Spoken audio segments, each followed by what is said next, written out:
Visakha steel ప్రమాదంపై ముగ్గురు Bokaro steel నిపుణులు విచారణ చేసి నివేదిక అందిస్తారని డిప్యూటీ సీఎం పవన్ కళ్యాణ్ వెల్లడించారు. మరణించిన రెగ్యులర్ ఉద్యోగులకు 1,72,00,000, కాంట్రాక్ట్ కార్మికులకు 45 లక్షలు, మరణించిన వారి ఎంటైర్ ఫ్యామిలీకి 25 లక్షలు, తీవ్రంగా గాయపడిన వారికి 10 లక్షలు అందిస్తున్నట్లు తెలిపారు. Steel plant upgradation, captive mines పై కార్మిక సంఘాలతో చర్చిస్తాము అని తెలిపారు. ప్రభుత్వం అమ్మేస్తానంటే మేము వచ్చి కూర్చొని కొట్లాడాలి. అదే దాన్నే నివేదిక రూపంలో మన హోంమంత్రి గారికి తెలియజేశారు. అది మీరు చూస్తే వెంటనే దాన్ని ఆ ప్రైవేటీకరణ కూడా ఆగి ఈ రోజు ఇక్కడికి వచ్చింది. ఇది మేమందరం సమిష్టిగా చేసాం, మాట్లాడాం. కాకపోతే ఏమవుతుందంటే దీన్ని క్యాప్టివ్ మైండ్స్ అంటే మరి ఇంతకాలం ప్రాబ్లం ఏమవుతుందంటే సార్, మీరు మాట్లాడుతున్నప్పుడు నన్ను అడగగలరు. అంటే మీరు సమస్యలు మోసేవాడి మీద మీరు ఒక పంచింగ్ బ్యాగ్ లాగా అంటే మీరు అంటాను కదా, నేను పర్సెప్షన్ చెప్తా ఉన్నా. ఎవరైతే బాధ్యతలు తీసుకుంటారో వాళ్ళ మీద ఎక్కువ ప్రశ్నలు వస్తాయి తప్ప అడగాల్సింది ఎవరు? ఒక 5 సంవత్సరాల నుంచి వాళ్ళు ఉన్నారు. దానికి ముందు కాంగ్రెస్ ప్రభుత్వం ఉంది, ఆల్మోస్ట్ క్లోజ్ టు 10 years. ఇది అప్పటి నుంచి చేయాల్సింది. ఇవన్నీ వారసత్వపు ఇష్యూస్గా వచ్చినాయి, లెగసీ ఇష్యూస్గా వచ్చేసినాయి. నాకేముంది, నేను ఏ సమస్యల నుంచి మేము పారిపోవడానికి లేదు.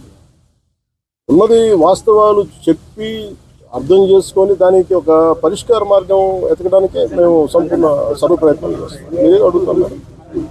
టెక్నికల్ గా ఉన్న వాళ్ళని తగ్గించేసి అడ్మినిస్ట్రేటర్స్ తో రన్ చేస్తున్నారు. పని ఒత్తిడి కూడా కార్మికుల నిర్వహణ లోపం చాలా ఎక్కువగా ఉంది అనేది కూడా లోపల పనిచేసిన వాళ్ళు అంటున్నారు మేడం. మీరు అడిగిందే నాకు చెప్పారు. కాకపోతే ఏంటంటే ఇది మనం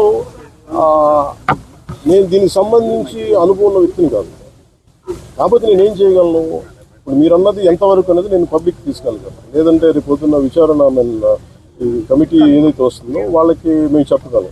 నేను అందుకనే అంటాను, వన్స్ వీళ్ళందరూ ఆ కమిటీ తీసుకున్న తర్వాత నేను ఒకసారి కార్మికులతో ఇంటరాక్ట్ అయ్యాలనుకోండి. ఏమైపోతుంది, ఇప్పుడు మాట్లాడాలంటే అందరూ ఒకేసారి మీద పడిపోతే కాదు, చాలా ప్రశాంతంగా కూర్చొని చాలా నిబద్ధత చేయాల్సిన మీరు. సో అది నిజంగా మీరు చెప్పింది కూడా పరిగణలో తీసుకొని మాట్లాడారు. చాలా వరకు దేశంలో చాలా స్టీల్ ప్లాంట్లు ఉన్నాయి. ఎక్కడా లేనంతగా ఇక్కడ ఈ ప్రాంతంలో స్టీల్ ప్లాంట్లో ప్రమాదాలు జరుగుతున్నాయని కార్మికులు కూడా ఆందోళన. నేను ఎలా చూడాలి సార్ మీరు? నేను స్టీల్ ప్లాంట్ కార్మికులు మీరు సంఘాలు ఉన్నాయి కదండి, సంఘాలు ఉన్నప్పుడు మీరు కూర్చోబెట్టి వీళ్ళు ఒక్కొక్క ప్రభుత్వం వచ్చినప్పుడు ఒకవేళ బిహేవ్ చేస్తాయి సంఘాలు. నాకు ఇబ్బంది ఏముందంటే సంఘాలు అనేవి ఇర్రెస్పెక్టివ్ ఆఫ్ ఏ ప్రభుత్వం వచ్చింది ఏ ప్రభుత్వం పోయింది అనే కంటే ఇప్పుడు సంఘం కార్మికుల సంక్షేమం కోసం ఇర్రెస్పెక్టివ్ ఆఫ్ మనం ఎవరు బాగా చేయగలం అని ఆలోచించాలి తప్ప మీరు వైసీపీ వచ్చినప్పుడు కాంప్రమైజ్ అయిపోయి, వైసీపీ వచ్చినప్పుడు ఈ స్థలాలని మనం ప్రైవేటీకరణ చేసేద్దాం వాళ్ళతో ఇవి నేను వాస్తవంగా చెప్పగలను. ఆ రోజు నేను కూర్చున్నప్పుడు ఎందుకు ఇంత బలంగా మాట్లాడగలంటే ఆ రోజు నేనే నోరు తెరిచి అడిగితే ఒక్కరు చెయ్యి చూపు.